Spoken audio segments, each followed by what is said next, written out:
Welcome to part 1 of converting a Master Replicas 2005 Darth Vader lightsaber. We're going to be doing a basic conversion, leaving in place the stock battery pack and circuit board while replacing or upgrading the LED and moving to a detachable blade.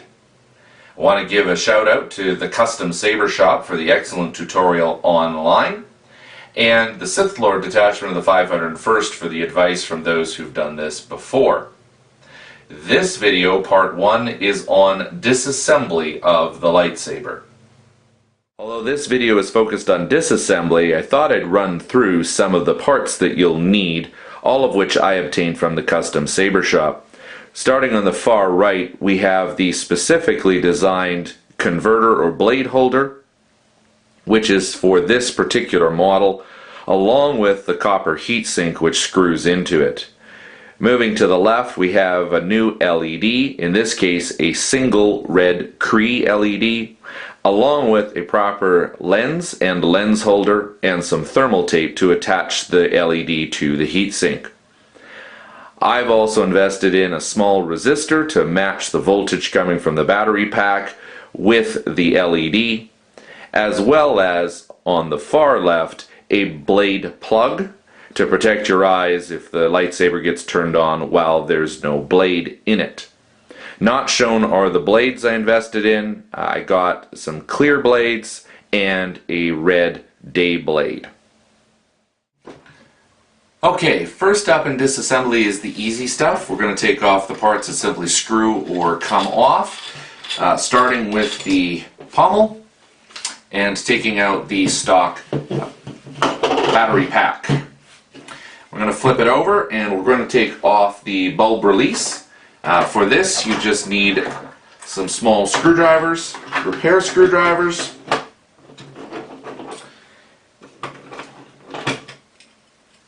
In this case, just a straight slotted screwdriver. Unscrewing the screws, 2 screws, as well as taking off the 2 thumb screws. Quick and easy like that. I recommend that you actually have somewhere to put these things, small bowls, whatever it takes. I'm actually particularly a fan of Ziploc baggies. I've got a bunch left over from all the things that I have ordered, so that allows me to keep like things together in a particular bag. There's also a small set screw underneath it. It's a Phillips head, but the same slotted screwdriver that I was using actually fits in there, so I'm going to take that screw off as well and put it into the same baggie. We now come to what is probably the most difficult part of the disassembly. We need to remove the pin that's holding the clamp together. In that through screw, you can actually see very small here there is a cotter pin that goes through it, holding it in place, putting pressure against this washer and holding the entire clamp together. This can be very, very difficult to do. It certainly can be difficult to do without damaging anything. So here are a couple of potential tips that may actually help you out. First thing that I'm going to do is, I've got a couple of hand clamps here with rubber ends on them so they don't damage anything. And I'm going to take that and clamp that down on either side of that set screw as hard as I can to see if we can release a little bit of pressure off of this, because the pressure is holding it all together. So we're going to take that and we are going to clamp that down very, very, very solidly. Now, hopefully, for most of you, that might be all it takes, is a pair of needle nose pliers, and you can pull the pin out just like that with the pressure gone. Some of you may have to, and we'll just put that back in there for the moment as a just in case to show you. One of the things that has also been worked is if it doesn't move initially, so let me just push that back in there to show you what I mean. Well, it's not going to quite go, but if you actually take a nail punch and a hammer on the shortest end, place it in there, and very, very, very gently tap it, A lot of times that'll get the cotter pin moving, and then that's all it takes to be able to get your needle nose pliers in there and pull it out. Also, just as a note, this thing does actually rotate, so if your cotter pin wasn't in a perfect vertical up and down like mine was, you can simply take the needle nose pliers, put it on either side of the cotter pin, and turn the whole unit until it gets into a vertical position, which will make it very, very easy to pull that cotter pin out. Once the cotter pin is out, the rest of the clamp pretty much just comes apart. You can pull off the side pieces. You can see that the through pin comes out, the washer comes out. All of that is going to go into a nice neat little baggie along with that cotter pin, and our bubble strip will come out. On top of that, you can see that there are 2 Phillips head screws holding on the switch to the clamp, so I'm going to go back and remove those as well very quickly. Okay. And that will free up, when that is done, that will free up the switch that is connected by wires to the circuit board. We've now reached the point of no return on this disassembly. To this point, we've done nothing permanent.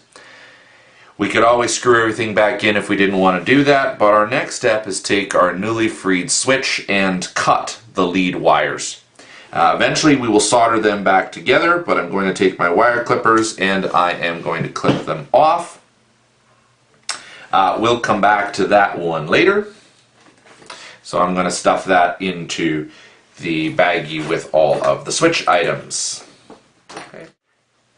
At the same time, I'm also going to remove the Phillips head screw from the rest of the clamp, so that the clamp is able to be removed once I get those wires right back down. They're being a little bit stubborn at the moment, but I'll get those back in. Our next goal is to get these extra wires off so that we can eventually slide this whole thing apart. This can be very, very difficult to do without damaging them. I know for myself, I actually ordered up replacement versions of this from Wanawanga, so I actually don't care so much whether or not these come out undamaged, because I will be replacing them later with a different set. I've taped off a part of the blade, or the hilt, pardon me, in order to try to make sure I don't damage it when I pop a screwdriver, a flat screwdriver in there. But simply inserting a flat screwdriver through that managed to pry them off. And in fact, actually not too bad. They came out pretty much undamaged, so that one actually could be reused. I'm basically going to replicate that process for the rest of the other wires. And then we will be ready to slide the whole blade assembly out. Again, just slip my Phillips screwdriver, or my slotted screwdriver, into there and pop that out. And then we've got the last one here, which my slotted screwdriver won't fit into, so I'll have to find a smaller version. My nail punch maybe. We'll take one of these repair screwdrivers and should be able to get it in there and pop it out. And for sure, comes out, glue pulls away, and we've got that taken care of. Our last thing on the outside of the hilt, now that we've removed the wires, is to take out 2 small set screws on either side right next to the shroud. Little slotted screws. Always tons and tons of screws on this thing. So we are going to take those out, set those aside in our nice little baggie that holds everything, holds the things together. Get a good grip on the blade. Might have to do a little twisting to make some of it move first, but at that point I can completely remove the blade from the hilt. We're going to set the hilt aside for a bit here while we continue to work on this. There are now a number of pins that need to come out of this. 2 pins that need to be punched here near the blade, and a couple of pins that need to be pried out further down. Right. So our 2 pins near the top of the blade can both be punched out with a nail punch, or a hammer and nail punch. So we're going to do that. Again, pretty much destroying everything as we go. That's okay, we've got the replacement parts.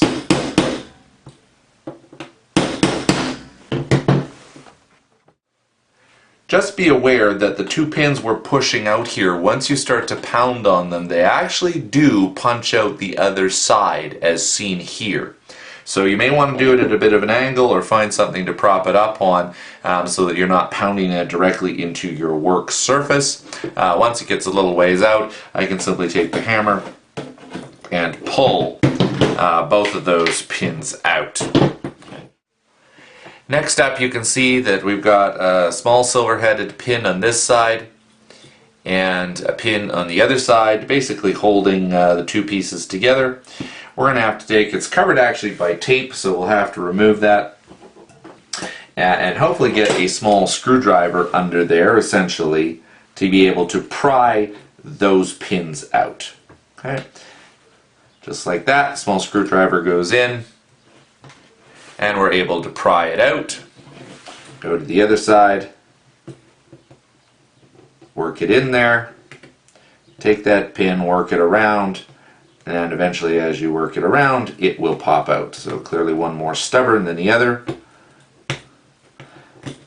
Once those pins are out with the other pins that we took out from the blade, basically all of this will now disassemble. We'll widen out just a little bit to show the disassembly. First, I can just take the blade out, pull with a bit of a twisting motion. Now that all the pins are out, the blade will remove, and the disconnect kit will come out with it. I'm also going to remove this back part. You can see it's actually, or hopefully you can see in the video, that it's actually taped in there. Taped together. So without cutting deeply, because I don't want to cut any of the wires or anything else like that, that one will disassemble, and basically I can take out the various component pieces that are in there. We're going to leave that in place. That's part for the battery pack, and you can see the circuit board in there and the switch. So we're going to leave that one alone, just set it aside. On our blade, we're still working with our blade. While the blade will be going away here, I do need access to some of these components. So I have another small pin here that I'm simply going to take a punch and punch it out so that I can remove it. So I finished punching it in off screen because it took quite a bit to actually get that to punch through for me. But once it's actually punched all the way so that it's no longer binding into the blade or the translucent diffuser underneath, basically you can give it a good solid tug and twist, and the blade will come off. You can set that aside. We're basically done with that. And you can see here, if you're curious as to what made up the Master Replicas, you can see the string of LED blades basically put inside some foam rubber, same kind of thing that are used for sill gaskets or for packing foam, to help diffuse the color on that one. So all we need to do at this point is pull apart the housing, that white housing, because we need access to the wires for a bit later. So we're simply going to clip those off of the LED right here, close to the LED strip. We'll cut them all off. Quite a grouping here. And so we're going to set that aside because we're going to need that one a little bit later in our process. But that's basically it. That's disassembly of the Master Replicas. In part 2, we're going to take a look at the reassembly, the attachment of the new LED to the circuit board and wiring pack, as well as reassembling the hilt.